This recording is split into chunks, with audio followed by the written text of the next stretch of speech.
गुरुभ्यो नमो नमः। हितोपदेशस्य पारायण श्रृंखलायां द्वितीय सत्रे अस्माकम् उपस्थितिः अस्ति। हितोपदेश पारायण श्रृंखला यो पुस्तक हामी पाठ गरिरहेका छौं। हितोपदेश मित्र लाभ र यसको 49 श्लोकसम्म हामीले पाठ गर्यौं। कथामुखको अगाडिका श्लोकहरू, त्यसपछि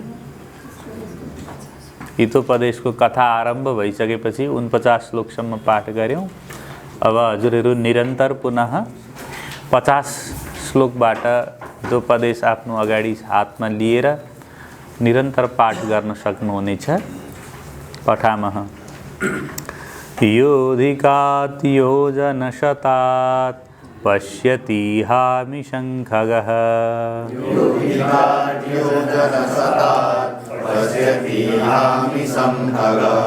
स एव प्राप्तकालस्तु पाशबन्धं न पश्यति।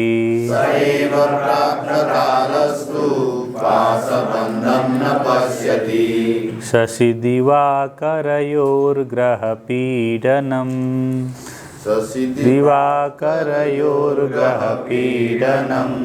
गजभुजङ्गमयोरपि बन्धनम् मतिमताञ्च विलोक्य दरिद्रताम् विधिरहो बलवानिति मे मतिः।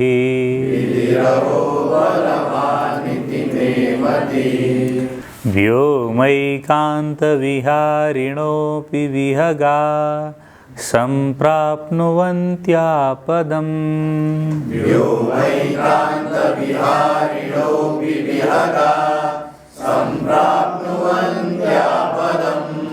बध्यन्ते निपुणैरगाधसलिलान् मत्स्याः समुद्रादपि।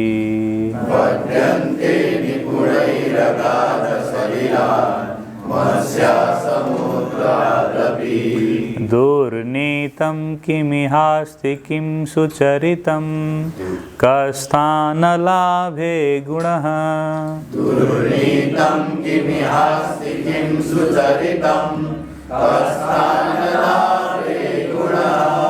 कालो हि व्यसनप्रसारितकरो गृह्णाति दूरादपि।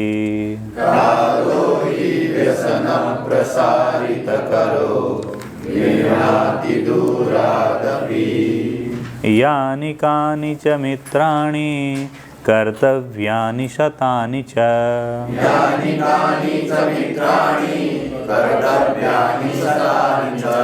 पश्य मूषिकमित्रेण कपोतामुक्तबन्धनाः।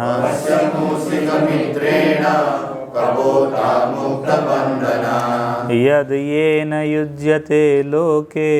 बुधस्तत्तेन योजयेत्।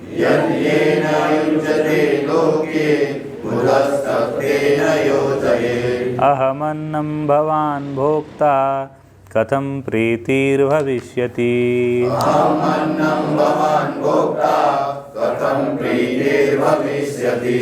भक्ष्यभक्षकयो प्रीतिः विपत्तेः कारणं मतम्।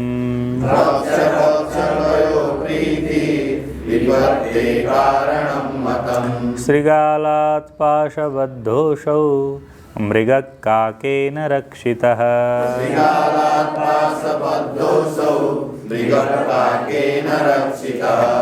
अज्ञातकुलशीलस्य वासो देयो न कस्यचित्।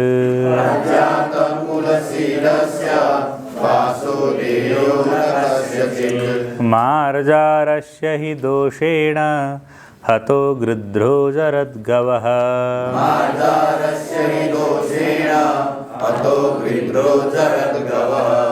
तावद्भयस्य वेतव्यं यावद्भयमनागतम्।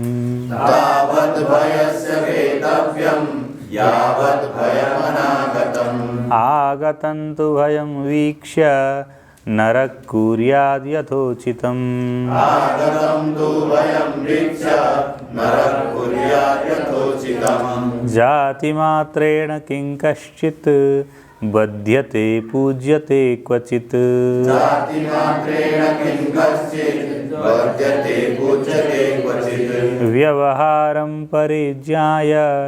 वध्यपूज्योऽथवा भवेत् व्यवहारं परिज्ञाय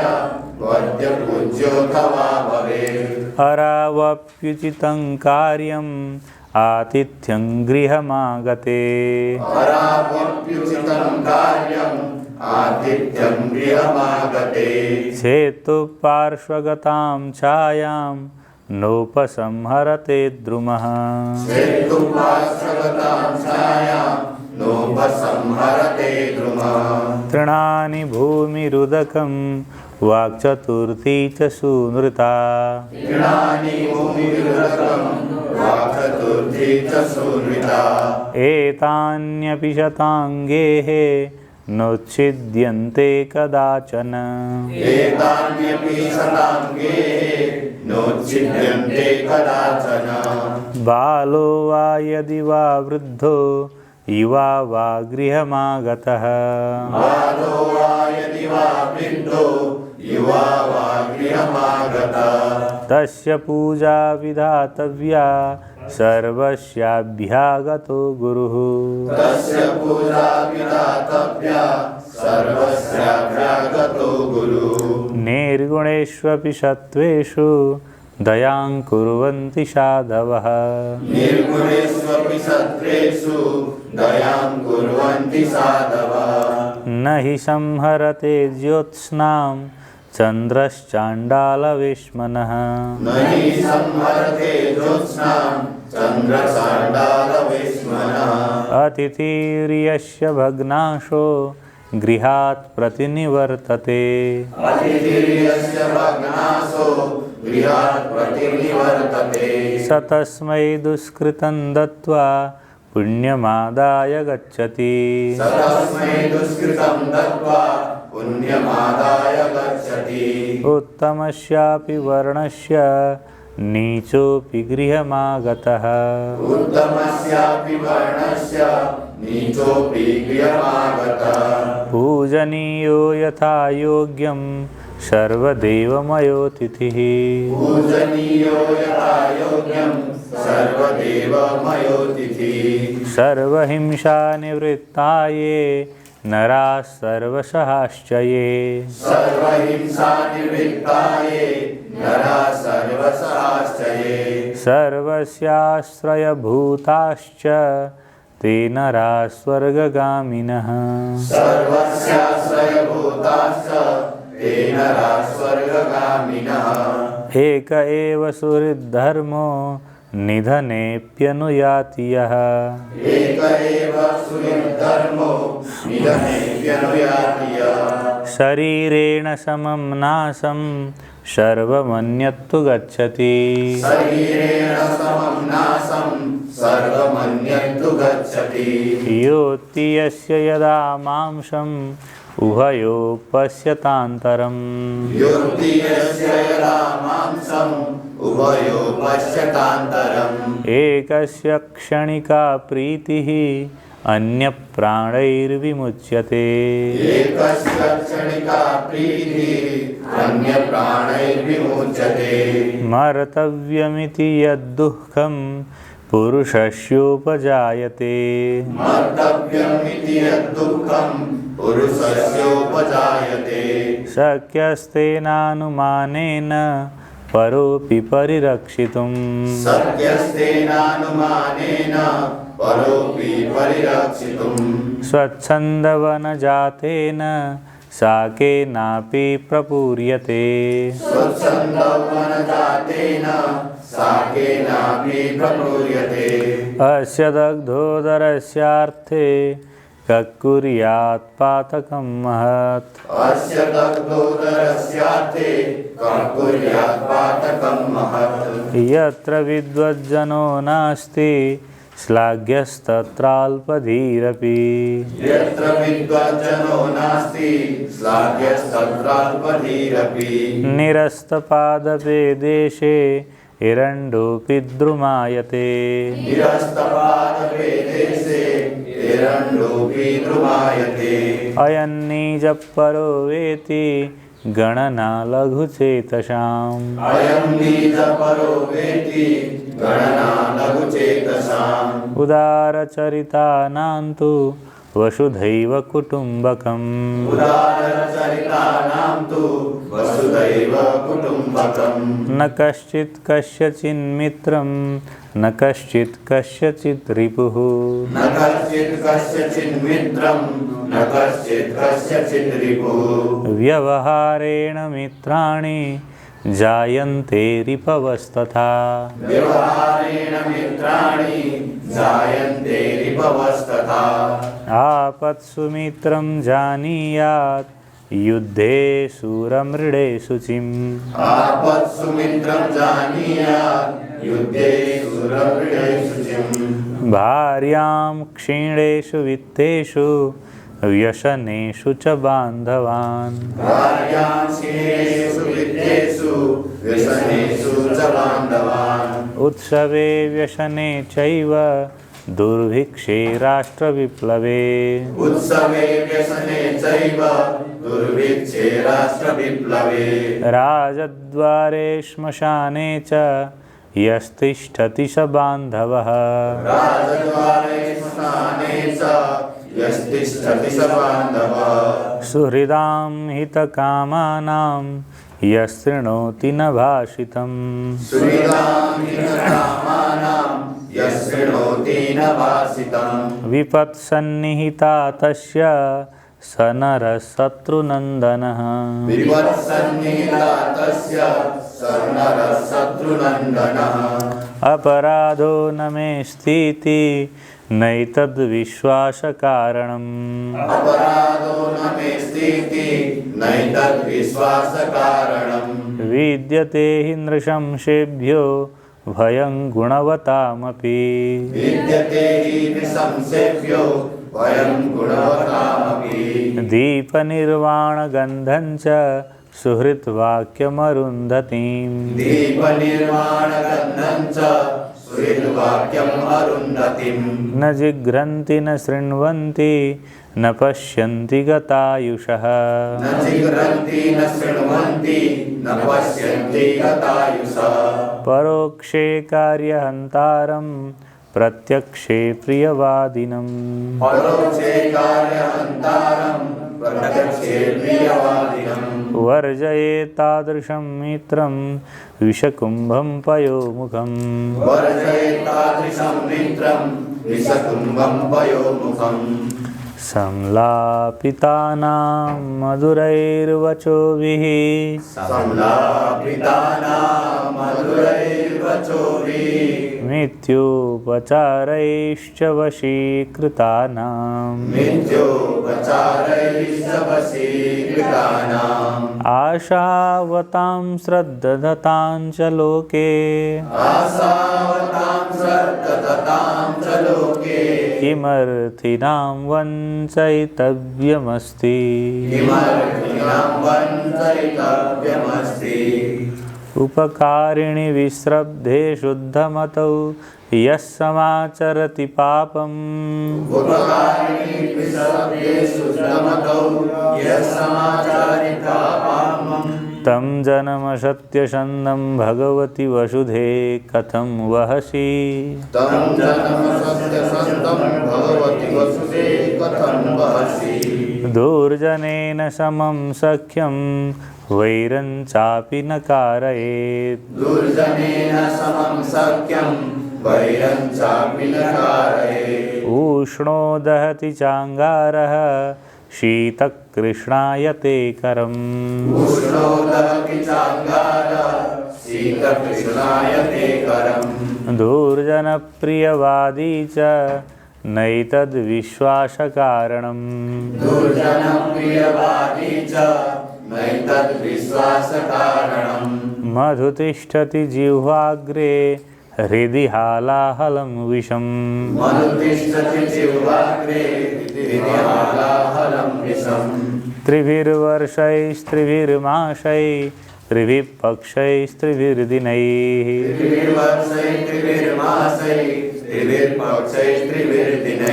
अत्युत्कटैः पापपुण्यैः रिहैव फलमश्नुते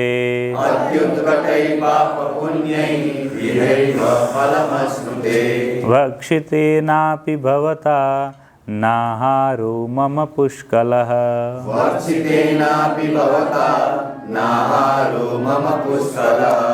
त्वयि जीवति जीवामि चित्रग्रीव इवानघ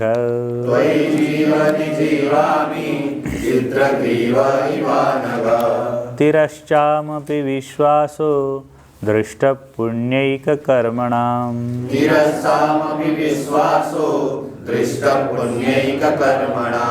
शतां हि साधुशीलत्वात् स्वभावो न निवर्तते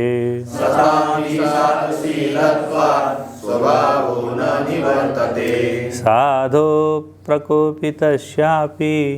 मनो नायाति विक्रियाम्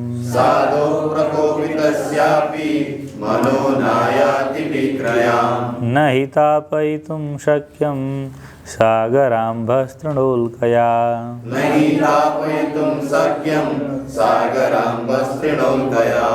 मार्जारो महिषो मेषः काकः पुरुषस्तथा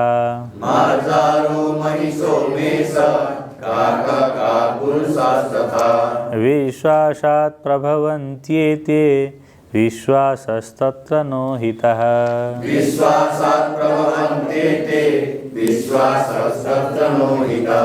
शत्रुणा न हि सन्दध्यात् संश्लिष्टेनापि सन्धिना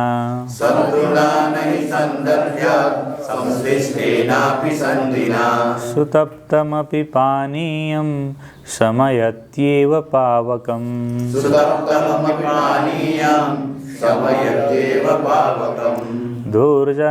दुर्जनपरिहर्तव्यो विद्ययालङ्कृतोऽपि सन्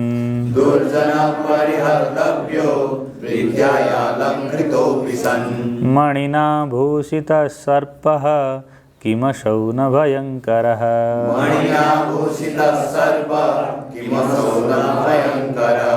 यदशक्यं न तत्शक्यं यत्शक्यं शक्यमेव तत्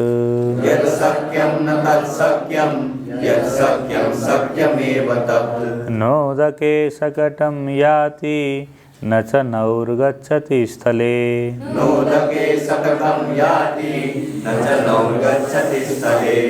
महताप्यर्थसारेण यो विश्वसिति शत्रुषु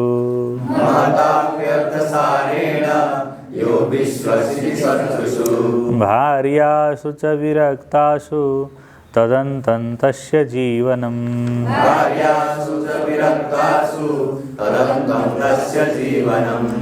मृद्घटवत् सुखभेद्यो दुःसन्धानश्च दुर्जनो भवति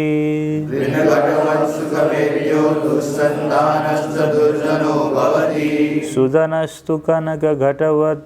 दुर्भेद्यश्चाशु सन्धेयः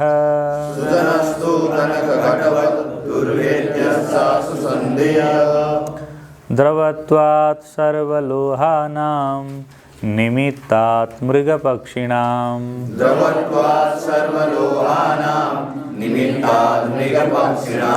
भयाल्लोभाच्च मूर्खाणां संगतं दर्शनात् सताम्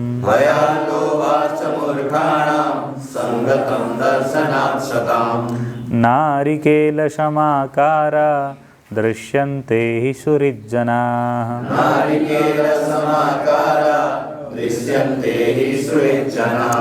अन्ये वदरिकाकारा बहिरेव मनोहराः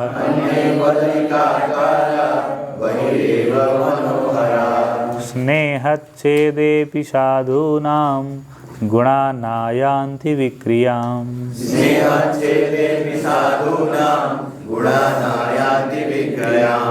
भङ्गेऽपि हि मृणालानाम् अनुबध्नन्ति तन्तवः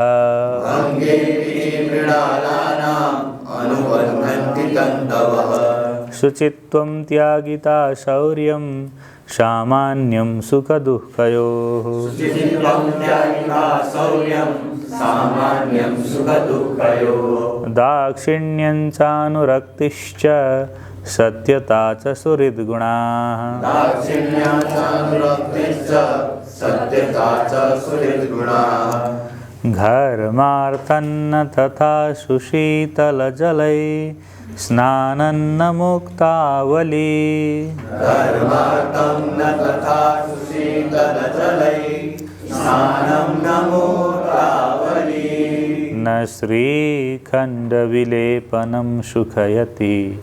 प्रत्यङ्गमप्यर्पितम् न श्रीखण्डविलेपनं सुखयति प्रत्यङ्गमप्यर्पितम् प्रीत्यै सज्जनभाषितं प्रभवति प्रायो यथा चेतसः प्रीते सज्जनभासितं प्रभवति प्रायो यथा चेतसः सद्युक्त्या च परिष्कृतं सुकृतिनाम् आकृष्टिमन्त्रोपमम् सद्युक्त्या च परिष्कृतं सुकृतिनाम् आकृष्टमन्त्रोपमम्